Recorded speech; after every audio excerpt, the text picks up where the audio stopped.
Hello, welcome back my YouTube channel. അപ്പോൾ ഇന്നത്തെ video എന്ന് പറയുന്നത് പുൽക്കൂട് കാണാൻ വേണ്ടി പോവുകയാണ്. ഞാൻ സെക്ടറും കൂടെ എടുത്തിട്ടുണ്ട്, കാരണം രാത്രിയാണ് പോകുന്നത്. 11 മണിയായി ഇവിടെ നിന്ന് ഇറങ്ങിയപ്പോൾ. അപ്പോൾ എന്തായാലും തിരിച്ചു വരുമ്പോൾ ഒരു 2-3 മണിയൊക്കെ ആവും. അതുകൊണ്ട് ഞാൻ സെക്ടറും കൂടെ എടുത്തിട്ടുണ്ട്. അപ്പോൾ ഇന്ന് നമ്മൾ പോകുന്നത് പുൽക്കൂട് കാണാൻ വേണ്ടിയിട്ടാണ്. ഞാൻ, ഏട്ടൻ, പിന്നെ എൻ്റെ അമ്മ, 2 ചേച്ചിമാർ, ചേച്ചിയുടെ കൊച്ച്, പിന്നെ അങ്ങനെ കുറച്ച് പേരൊക്കെ ആയിട്ടാണ് പോകുന്നത്. ഏട്ടൻ്റെ ചേച്ചിയുണ്ട്, അനിയത്തിയുണ്ട്, അനിയൻ, അങ്ങനെ എല്ലാവരും കൂടെയാണ് പോകുന്നത്. പിന്നെ വീടിൻ്റെ അടുത്തുള്ള ഒരു ചേട്ടനും എൻ്റെ ഫ്രണ്ടും, പിന്നെ വീടിൻ്റെ അടുത്തുള്ളതായിട്ട് ഒരു കുട്ടിയുണ്ട്.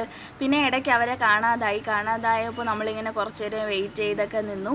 അത് കഴിഞ്ഞിട്ട് നമ്മൾ പിന്നെ ഓരോ സൈഡിലെ സീരിയൽ ബൾബൊക്കെ ഇട്ടിട്ടുണ്ട്. അതൊക്കെ ഇങ്ങനെ നോക്കി പതുക്കെയാണ് പോകുന്നത്. അപ്പോൾ ചിലയിടത്തൊക്കെ ആണെങ്കിൽ പുൽക്കൂടൊക്കെ വെച്ചിട്ടുണ്ട്. അവിടെ ഒന്നും നമ്മൾ ഇറങ്ങിയില്ല. നമ്മൾ മെയിനായിട്ട് പോകുന്നത് കാരക്കോണം CSIയുടെ ചർച്ചിൻ്റെ അവിടെയും, അത് കഴിഞ്ഞിട്ട് അമരവിള CSI ചർച്ചിൻ്റെ അവിടെയാണ്. അപ്പോഴാണ് ഞാൻ ഈ ദൃശ്യം കാണുന്നത്. നിങ്ങൾ വിചാരിക്കാത്ത സ്ഥലമാണിത്. നിങ്ങൾക്കിത് മനസ്സിലാവും, നിങ്ങൾക്ക് ഗസ് ചെയ്യാൻ പറ്റും ഇതെന്താണെന്ന്. ഇതൊരു ഹോസ്പിറ്റലാണ്. ഹോസ്പിറ്റൽ ഇത്രയും സീരിയൽ ബൾബും ഭയങ്കരമായിട്ട് ആഡംബരമായിട്ട് ഇങ്ങനെയൊക്കെ വച്ചിരിക്കുന്നത് കൊണ്ട് ഞാൻ ജസ്റ്റ് പോയപ്പോൾ വീഡിയോ എടുത്തതേ ഉള്ളൂ. ഇതിൻ്റെ അടുത്ത് തന്നെയാണ് CSI ചർച്ച്. അവിടെ ആണെങ്കിൽ നല്ല അടിപൊളിയായിരുന്നു, എനിക്ക് ഒരുപാട് ഇഷ്ടമായി. അത് ഞാൻ നിങ്ങൾക്ക് വഴിയെ വീഡിയോയിൽ കാണിച്ചു തരാം. അപ്പോൾ ഇതാണ് CSI ചർച്ചിൻ്റെ എൻട്രി എന്ന് പറയുന്നത്. എൻട്രി തന്നെ അടിപൊളിയായിട്ട് അവർ അലങ്കരിച്ചൊക്കെ വെച്ചിട്ടുണ്ട്. നമ്മൾ എല്ലാവരും കൂടെ അകത്തോട്ട് കയറി പോവുകയാണ്. പിന്നെ ഹെൽമെറ്റ് 2 പേർക്കും 2 ഹെൽമെറ്റ് വേണം. അതുകൊണ്ട് തന്നെ നമ്മൾ ഹെൽമെറ്റ് എല്ലാവർക്കും എടുത്തിട്ടുണ്ടായിരുന്നു. പക്ഷേ വണ്ടിക്കകത്ത് വയ്ക്കാൻ സ്ഥലമില്ലാത്തതുകൊണ്ട് നമ്മൾ പിന്നെ ഇപ്പുറത്താണ് കൊണ്ടുവച്ചത്. അങ്ങനെ നമ്മൾ അകത്തോട്ട് കയറി. ഒരാൾക്ക് 40 രൂപയാണ് ആയത്. അങ്ങനെ 10 പേരാണ് പോയത്. 10 പേർക്ക് 400 രൂപയായി. പിന്നെ സിയാന് ക്യാഷ് വാങ്ങിയില്ല. ചിൽഡ്രൻസിനാണെങ്കിൽ 20 രൂപയാണ്. അതായത് 10 വയസ്സിന് താഴെ ഉള്ളവർക്ക് 20 രൂപയും മുകളിലുള്ളവർക്ക് 40 രൂപയാണ് ആവുന്നത്. അങ്ങനെ നമ്മൾ ഹെൽമെറ്റൊക്കെ ഇവിടെ വെച്ചു. 4 ഹെൽമെറ്റ് എന്തോ ഉണ്ടായിരുന്നു. എല്ലാ ഹെൽമെറ്റും അവിടെ വെച്ചതിന് ശേഷം നമ്മൾ അകത്തോട്ട് കയറി. ആദ്യം തന്നെ പേടിപ്പിക്കുന്ന കാര്യങ്ങളൊക്കെ ഉണ്ടെന്നാണ് പറഞ്ഞത്. അതുകൊണ്ട് ഞാൻ എല്ലാവരുടെ അടുത്തും പറയാണ്, പേടിക്കരുതെന്ന് എല്ലാവരുടെ അടുത്തും ഇങ്ങനെ പറഞ്ഞുകൊണ്ടിരിക്കുകയാണ്. പറഞ്ഞിട്ട് തിരിഞ്ഞ് കയറിയതും എൻ്റെ ഏട്ടൻ തന്നെ എന്നെ പേടിപ്പിച്ചു. ഞാൻ ഒരു നെട്ടിലോടെയാണ് പിന്നെ അകത്ത് കയറിയത്. അങ്ങനെ അവിടെ ചെറിയ ലൈറ്റൊക്കെ ഇങ്ങനെ മിന്നി തിളങ്ങുന്നുണ്ടായിരുന്നു. അവിടെ കൂടെ ഇങ്ങനെ നടന്ന് അടുത്ത് പോയത് ഒരു പാലത്തിലോട്ടാണ്. പാലമെന്ന് പറയുമ്പോൾ വെറും ഒരു പാലമല്ല, അതിന് പ്രത്യേകതകളുണ്ട്. പാലത്തിൻ്റെ അടിയിൽ കുറച്ച് മീനുകളുണ്ട്. അപ്പോൾ ഞാൻ അതൊക്കെ കാണിച്ചു തരാം. ഞാൻ ആദ്യം പാലം ഒന്ന് ഇറങ്ങിയിട്ട് ഇതാണ് ആ പാലം. മുള കൊണ്ടുണ്ടാക്കിയ പാലമാണ്. അതിൻ്റെ അടിയിൽ മുഷികളെ വളർത്തുന്നതല്ല, ഇപ്പം അങ്ങനെ ഇട്ടിരിക്കുന്നതാണ്. അതെന്തെങ്കിലും ആയിക്കൊണ്ട് പോട്ടെ, നമ്മളെന്തായാലും മീൻ കണ്ടല്ലോ, അത് മതി. അവിടെയാണെങ്കിൽ പിന്നെ ഭയങ്കര അടിപൊളിയായിട്ടുള്ള ലൈറ്റ് അറേഞ്ച്. അത് കഴിഞ്ഞ് നമ്മൾ നേരെ പോയത് പുൽക്കൂടിലോട്ടാണ്. ജീവൻ തുടിക്കുന്ന പുൽക്കൂടെന്നാണ് അവർ പറഞ്ഞത്. പക്ഷേ അതത്ര വലിയ രസമായിട്ട് എനിക്ക് തോന്നിയില്ല. അത് കഴിഞ്ഞ് നമ്മൾ നേരെ ഒരു ഗുഹ പോലത്തെ ഒരു സംഭവത്തിലോട്ടാണ് കയറുന്നത്. ഇവിടെയാണ് പേടിപ്പിക്കുന്നത്.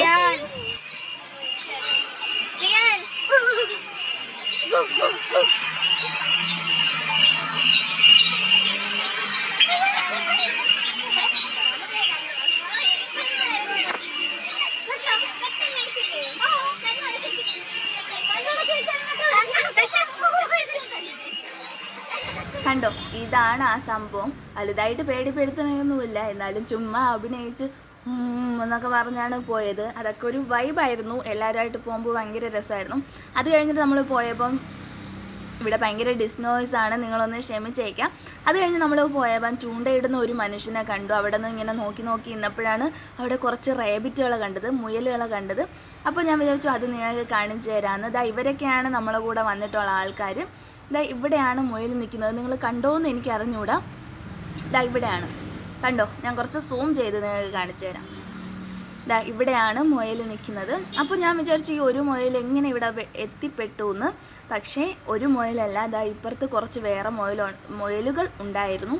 അവിടുന്ന് ജസ്റ്റ് ചാടി എന്തോ പോകുന്നതാണ് ആ മുയൽ. അത് കഴിഞ്ഞ് മുയലൊക്കെ കണ്ടതിന് ശേഷം നമ്മൾ നേരെ അവിടെ തന്നെയുള്ള വേറൊരു സ്പോട്ടിൽ പോകാൻ വേണ്ടി നിന്നപ്പോഴാണ് എൻ്റെ 2 ചേച്ചിമാർ ആ മുയലിനെ പിടിക്കുന്നത് കണ്ടത്. നോക്കിയപ്പോൾ അവർ പുറത്തോട്ട് ചാടിപ്പോകുന്ന മുയലിനെ കയറി പിടിക്കാൻ വേണ്ടി പോയതായിരുന്നു. അപ്പോൾ ഞാൻ പറഞ്ഞു ഇവിടെ സ്ഥിരം ജോലിയൊക്കെ ആയോ എന്നൊക്കെ ചോദിച്ച് ചുമ്മാ കളിയാക്കി. അത് ഞാൻ ഏട്ടൻ്റെ അടുത്ത് പറഞ്ഞ് ചുമ്മാ രസിച്ച് ചിരിച്ചിരുന്നു. നിങ്ങൾക്ക് കേൾക്കുമ്പോൾ വലിയ രസമില്ലാന്ന് എനിക്കറിയാം, എന്നാലും ഞാൻ പറഞ്ഞതേ ഉള്ളൂ, എന്തെങ്കിലുമൊക്കെ പറയണ്ടേ. അതുകൊണ്ട് വെറുതെ ഓരോന്ന് പറഞ്ഞതേ ഉള്ളൂ. ഇതാ അടുത്ത സ്പോട്ട് എത്തി. ഇവിടെ ഫുൾ അഡ്വഞ്ചർ ആയിരുന്നു. ഇത് ഇറങ്ങാൻ ചെറിയൊരു ഇത് കാണും പോലെയല്ല, ഭയങ്കരമായിട്ട് പേടിയാവും. നമ്മളെ കാലൊക്കെ ചെറുതായിട്ടൊന്ന് ഷിവറൊക്കെ ചെയ്യും. എന്ന് പറഞ്ഞാൽ കുത്തനെയുള്ള ആ ഒരു ഇതാണ്. പിന്നെ ഈ തടി ഇങ്ങനെ ഗ്രിപ്പ് കിട്ടാൻ വേണ്ടി വച്ചിരിക്കുന്നത് കൊണ്ട് വേറെ കുഴപ്പമില്ലാതെ ഇറങ്ങി വരും. എനിക്ക് അമ്മയായിരുന്നു പേടി, അമ്മയ്ക്ക് ഇറങ്ങാൻ പറ്റുമോ എന്നൊക്കെ ആയിരുന്നു. പക്ഷേ അമ്മ നമ്മളെക്കാളും നന്നായിട്ട് ചാടിയാണ് നിന്നത്. പിന്നെ അവിടെ കുറച്ച് ലൈറ്റ് അറേഞ്ച്മെൻ്റൊക്കെ കണ്ടു, അടിപൊളിയായിരുന്നു. അത് കഴിഞ്ഞപ്പോഴാണ് ക്രിസ്മസ് തൊപ്പി വച്ചില്ല എന്നറിഞ്ഞത്. അപ്പോൾ എൻ്റെ ഏട്ടൻ എനിക്ക് ക്രിസ്മസ് തൊപ്പിയൊക്കെ വെച്ച് തന്നു. അങ്ങനെ നമ്മൾ പിന്നെ അവിടെ നിന്ന് നേരെ പോയി. അവിടെ നിന്ന് നേരെ ഇറങ്ങി ഫ്രണ്ടിലോട്ട് വന്നു. അപ്പം പിന്നെയും അഡ്വഞ്ചർ. ആദ്യം കയറുന്നില്ല എന്നൊക്കെ പറഞ്ഞിരുന്നു. ഒരു ഏർമാടം പോലെ ഒരു സംഭവമായിരുന്നു, സെറ്റപ്പായിരുന്നു. ആദ്യം കയറുന്നില്ല എന്നൊക്കെ പറഞ്ഞിരുന്നു. അപ്പോൾ അമ്മയാണ് പറഞ്ഞത് എന്തായാലും നമുക്ക് കയറാം, അമ്മയ്ക്ക് കയറണം എന്നൊക്കെ പറഞ്ഞതുകൊണ്ട് നമ്മൾ അവസാനം എൻ്റെ മുകളിലോട്ട് ചാടി കയറി. ആദ്യം കയറുന്നില്ല എന്ന് പറഞ്ഞു നിന്നിട്ട് ആദ്യം തന്നെ ഏട്ടനാണ് ചാടി കയറിയത്. അതിൻ്റെ പുറകിൽ നിന്ന് ഞാൻ കയറി, പിന്നെ സിയാൻ കയറി, അമ്മ കയറി, അങ്ങനെ ഓരോരുത്തരായിട്ട് കയറി വന്നു. പക്ഷേ ഭയങ്കര പേടിയായിരുന്നു എനിക്ക് അവിടെ നിൽക്കാൻ വേണ്ടിയിട്ട്. കാരണം അവിടെ മുളയൊക്കെ വെച്ച് സെറ്റപ്പ് ചെയ്തിട്ടുള്ള സംഭവമായിരുന്നു. നമ്മളിങ്ങനെ ചവിട്ടുമ്പോൾ ജസ്റ്റ് ഇങ്ങനെ കുലുങ്ങുന്നൊക്കെ ഉണ്ട്. അങ്ങനെ പേടിച്ചൊക്കെ അവിടെ നിന്നപ്പോഴാണ് ഓരോരുത്തരായിട്ട് കയറി വന്നത്. പിന്നെ പേടിപ്പിക്കാൻ വേണ്ടി നമ്മളെ കൂട്ടത്തിൽ കുറച്ച് പേര് കാണുമല്ലോ, അങ്ങനെ കുറച്ച് പേര് നമ്മളെ പേടിപ്പിക്കാൻ വേണ്ടി ചുമ്മാ ചാട്ടവും ബഹളവും കാര്യങ്ങളൊക്കെ ആയിരുന്നു. അവിടെ നിന്ന് നേരെ പിന്നെയും മുകളിലോട്ട് കയറണം. മുകളിലോട്ട് കയറി കുറച്ച് ഹൈറ്റുള്ള ദൂരത്തിലാണ്. എനിക്ക് കയറാൻ വലിയ പ്രശ്നമില്ലായിരുന്നു, പക്ഷെ ഇറങ്ങാനായിരുന്നു ഭയങ്കര പ്രശ്നം. ഇതാണ് സംഭവം. ഞാൻ പിന്നെ എങ്ങനെയൊക്കെ ചാടിത്തുള്ളി കയറി, പക്ഷെ ഇറങ്ങാൻ എനിക്ക് ഭയങ്കര പേടിയായിരുന്നു. കണ്ടോ, ഇത്രയും ഹൈറ്റ് ഉണ്ട്, ഇത്രയല്ല കുറച്ചും കൂടെ നല്ല ഹൈറ്റ് ഉണ്ട്. ഞാൻ കയറുന്നത് വീഡിയോ എടുക്കാൻ പറ്റിയില്ല, അതുകൊണ്ട് ബാക്കിയുള്ളവർ കയറുന്നത് ഞാൻ ജസ്റ്റ് വീഡിയോ എടുത്തു. ഇതിപ്പം വീഡിയോയിൽ കാണും പോലെ അല്ല, നമ്മൾ നേരിട്ട് കാണുമ്പോൾ ശരിക്കും നമ്മൾ പേടിച്ചു പോകും. അത്രയ്ക്കിങ്ങനെ കുത്തനെ ഇങ്ങനെ വെച്ചിരിക്കുക എന്ന് പറയില്ല, അതേപോലെയാണ്. പിന്നെ അഡ്വഞ്ചറൊക്കെ ഇഷ്ടമുള്ളവരാണെങ്കിൽ നമുക്ക് ഉറപ്പായിട്ടും ഇഷ്ടപ്പെടും. നമ്മൾ ഒരുപാട് എൻജോയ് ചെയ്യും. ഞാൻ ഒരുപാട് എൻജോയ് ചെയ്തു. അവരിങ്ങനെ പേടിപ്പിക്കുമ്പോഴും എനിക്ക് ഒരുപാട് എൻജോയ്മെൻ്റാണ് കിട്ടിയത്. കാരണം വല്ലാത്ത രസമായിരുന്നു എല്ലാവരും കൂടെ പോയി കളിച്ച് ചിരിച്ചൊക്കെ വരാൻ വേണ്ടിയിട്ട്. ഇനി നമ്മളിതാ ഈ മുകളിലോട്ടൊക്കെ അങ്ങ് കയറിപ്പോവും. അങ്ങനെ നമ്മളെല്ലാവരും മുകളിൽ വന്ന ശേഷമാണ് അതിൻ്റെയും മുകളിൽ കയറിയത്. അതിൻ്റെ മുകളിൽ കയറുമ്പോൾ ഇത്രയും ഇങ്ങനെ ഹൈറ്റിലാണ് നിൽക്കുന്നത്. എന്നിട്ട് ഇതിൻ്റെ ഇപ്പുറത്തൂടെയാണ് നമ്മൾ ഇറങ്ങേണ്ടത്. പക്ഷേ എനിക്ക് അവിടെ കൂടെ ഇറങ്ങാൻ പേടിയായിരുന്നു. ഞാനിപ്പോൾ കാണിച്ചു തരാം. കണ്ടോ, ഇവരൊക്കെ ഇവിടെ കൂടെയാണ് ഇങ്ങനെ ഇറങ്ങി പോകുന്നത്. പക്ഷേ എനിക്ക് ഇറങ്ങാൻ ഒട്ടും ധൈര്യമില്ലായിരുന്നു. എൻ്റെ കാലൊക്കെ വിറയ്ക്കണുണ്ടായിരുന്നു, എൻ്റെ കൈയൊക്കെ ഇങ്ങനെ മരവിച്ച് വല്ലാത്തൊരവസ്ഥയിലായി. അതുകൊണ്ട് ഞാൻ വന്ന വഴിയിൽ തന്നെ അങ്ങ് ഇറങ്ങിപ്പോയി.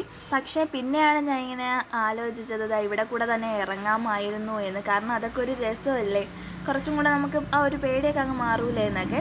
പക്ഷേ ഇനി അത് ആലോചിച്ചിട്ട് ഒരു കാര്യമില്ല. പിന്നെ ഞാൻ തൊപ്പിയൊക്കെ നേരെ ആക്കുന്നുണ്ട്. കാരണം ഈ തൊപ്പിയാണെങ്കിൽ ഒരു വിധേനെ എൻ്റെ തലയ്ക്ക് ഇരിക്കുന്നില്ലായിരുന്നു, ചെറിയ തൊപ്പിയായിരുന്നു. പിന്നെ ഞാൻ സ്ലൈഡൊക്കെ വെച്ച് അഡ്ജസ്റ്റ് ചെയ്തൊക്കെ വെച്ചു. പിന്നെയെന്ന് പറഞ്ഞാൽ എനിക്ക് ചെറിയൊരു നാണക്കേടൊക്കെ ഉണ്ടായിരുന്നു, ഇങ്ങനെ വീഡിയോസൊക്കെ എടുക്കാൻ വേണ്ടിയിട്ട്. എല്ലാവരും ഇങ്ങനെ നോയിക്കൊണ്ടൊക്കെ നിൽക്കുമെന്നൊക്കെ അങ്ങനത്തെ ഒരു മൈൻഡൊക്കെ ആയിരുന്നു. എന്നാലും നമുക്ക് എടുത്തല്ലേ പറ്റൂ. അതുകൊണ്ട് ഞാൻ പിന്നെ ഫുള്ളായിട്ടിരുന്ന് എടുത്തു. പിന്നെ കുറച്ച് കഴിഞ്ഞപ്പോൾ സിയാനെ എടുത്ത് കുറച്ച് നേരം കയ്യിൽ വെച്ചിട്ട് പിന്നെ ഏട്ടൻ്റെ കയ്യിൽ തന്നെ തിരിച്ചു കൊടുത്തു. അത് കഴിഞ്ഞ് നമ്മൾ നേരെ പോകുന്നത്, നമ്മളല്ല, ഞാൻ ഒറ്റയ്ക്കാണ്. അവരൊക്കെ അവിടെ നിന്ന് ചെറുതായിട്ട് ഫോട്ടോയും പരിപാടിയും കാര്യങ്ങളൊക്കെയാണ്. നേരെ പോകുന്നത് ഒരു സ്നോ പോലെ ഇരിക്കുന്ന സംഭവത്തിൻ്റെ അകത്തോട്ടാണ്. ഞാൻ ഇങ്ങനെ ഫുള്ളായിട്ട് നോക്കിയപ്പോൾ കൊള്ളാം, അടിപൊളി, എനിക്കിഷ്ടമായി എന്നൊക്കെ ഇങ്ങനെ ഞാൻ മനസ്സിൽ തന്നെ വിചാരിക്കുമായിരുന്നു. അങ്ങനെ ഇരുന്നപ്പോഴാണ് ഏട്ടനും സിയാനും കൂടെ വരുന്നത്. കുറച്ചും കൂടെ ഫ്രണ്ടിലോട്ട് വന്നപ്പോഴാണ് ചെറിയൊരു സാന്റാക്ലോസിനെ കണ്ടത്. അപ്പം ഞാൻ ഉടനെ തന്നെ സിയാനെ വിളിച്ച്, സിയാൻ നോക്ക് സാന്റാക്ലോസ് എന്നൊക്കെ പറഞ്ഞ് കാണിച്ചു കൊടുത്തു. അത് കഴിഞ്ഞ് പിന്നെ പുറകിലോട്ട് വന്നപ്പോൾ വലിയ സ്നോമാനൊക്കെ അവിടെ ഇരിപ്പുണ്ടായിരുന്നു. എൻ്റെ ചേച്ചിമാരൊക്കെ അവിടെ നിന്ന് ഫോട്ടോ എടുപ്പും കാര്യങ്ങളൊക്കെ ആയിരുന്നു. ഇനി പോസ്റ്റ് ചെയ്യാൻ വേണ്ടി കുറച്ച് വീഡിയോസും ഫോട്ടോസൊക്കെ എടുത്തുകൊണ്ടിരിക്കുന്നതിൻ്റെ ഇടയിലാണ് ബാക്കിയുള്ളവരെല്ലാവരും പോയി സെൽഫിയൊക്കെ എടുത്തത്. അപ്പോൾ അതിൻ്റെ ഇടയിൽ ഞാനും പോയിട്ട് ഏട്ടൻ്റെ അടുത്ത് ചോദിക്കുന്നുണ്ടായിരുന്നു, ഇപ്പോൾ ഒറ്റയ്ക്കൊക്കെ സെൽഫി എടുക്കാറായല്ലേ എന്നൊക്കെ ചോദിക്കുന്നുണ്ടായിരുന്നു. അത് കഴിഞ്ഞ് നമ്മൾ നേരെ പോയത് ഒരു പാലത്തിലോട്ടാണ്. ഇതാണ് ആ പാലം. ആദ്യം തന്നെ സിയാനെ അങ്ങ് അകത്ത് കയറ്റി വിടാമെന്ന് വിചാരിച്ചു. അവനാണെങ്കിൽ ആദ്യം പേടിച്ച് മടിച്ചൊക്കെ നിന്നു. അപ്പോൾ എല്ലാവരും കൂടെ പറഞ്ഞ് അവൻ പിന്നെ ഓടിപ്പോയി. പിന്നെ അവൻ അതിൽ നിന്ന് ഇറങ്ങാൻ കുറച്ച് സമയമെടുത്തു. അങ്ങോട്ടോടി ഇങ്ങോട്ടോടി ഭയങ്കരമായിട്ട് കളിച്ചൊക്കെ നിന്നു. അവന് പിന്നെ അത് തന്നെ ശരണമെന്ന് പറഞ്ഞാണ് അവൻ അവിടെ നിന്നത് കളിച്ച്. അത് കഴിഞ്ഞപ്പോൾ ഓരോരുത്തരായിട്ട് പാലം കിടന്നു. പിന്നെ പേടിപ്പിക്കാൻ വേണ്ടി ഞാൻ പറഞ്ഞില്ലേ കുറച്ച് പേര് കാണുന്നത്, അതിൽ ഒരാളാണ് എൻ്റെ ഏട്ടൻ. പിന്നെ ഓരോരുത്തരായിട്ട് കയറുമ്പം ആ തൂക്കുപാലമാണെങ്കിൽ ആട്ടി എല്ലാവരെയും പേടിപ്പിച്ചിട്ടാണ് പോയത്. അത് കഴിഞ്ഞ് നമ്മൾ നേരെ ഇനി പോകാൻ വേണ്ടി പോകുന്നത് അകത്ത് പെറ്റ് ഷോയൊക്കെ ഉണ്ട്, അവിടേക്കാണ്. പെറ്റ് ഷോ എന്ന് പറഞ്ഞാൽ വലുതായിട്ടൊന്നുമില്ല, ചെറുതായിട്ട് മീനും പിന്നെ കോഴികളും മുയലും ലവ് ബേർഡ്സും അങ്ങനത്തെ കുറച്ച് സംഭവങ്ങളൊക്കെയാണ് ഉള്ളത്. അപ്പോൾ ഞാൻ അതൊന്ന് പെട്ടെന്ന് ഓട്ടിച്ച് കാണിച്ചു തരാവേ നിങ്ങൾക്ക്.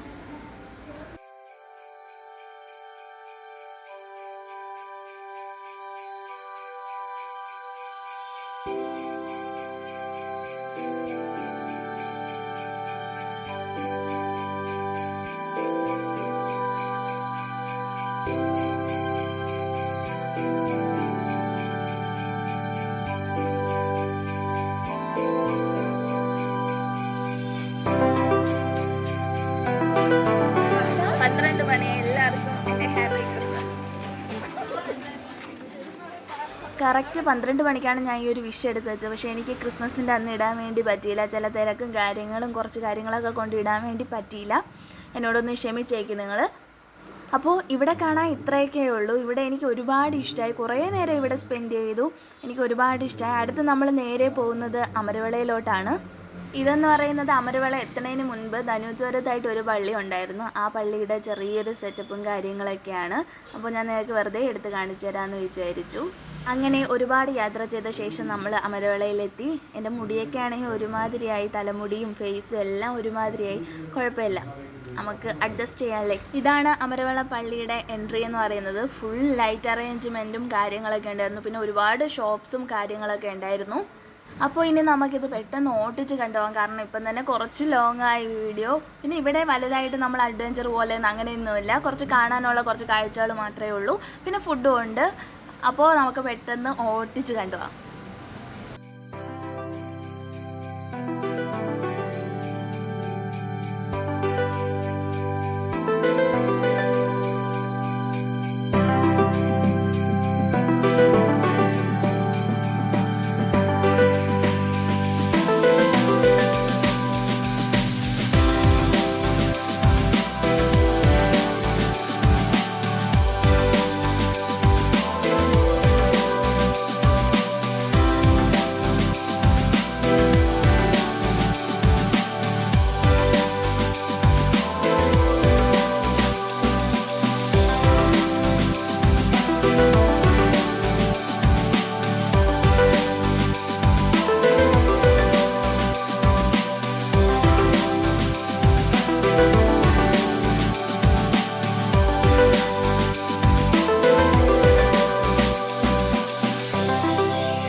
ഐ ഹോപ്പ് യു നിങ്ങൾക്ക് എല്ലാവർക്കും ഈ വീഡിയോ ഇഷ്ടപ്പെടുമെന്ന് വിചാരിക്കുന്നു. അപ്പോൾ ഇഷ്ടപ്പെടുകയാണെങ്കിൽ ലൈക്ക് ചെയ്യുക, ഷെയർ ചെയ്യുക, സബ്സ്ക്രൈബ് ചെയ്യുക. അടുത്ത വീഡിയോയിൽ കാണുന്നവരെ ബൈ.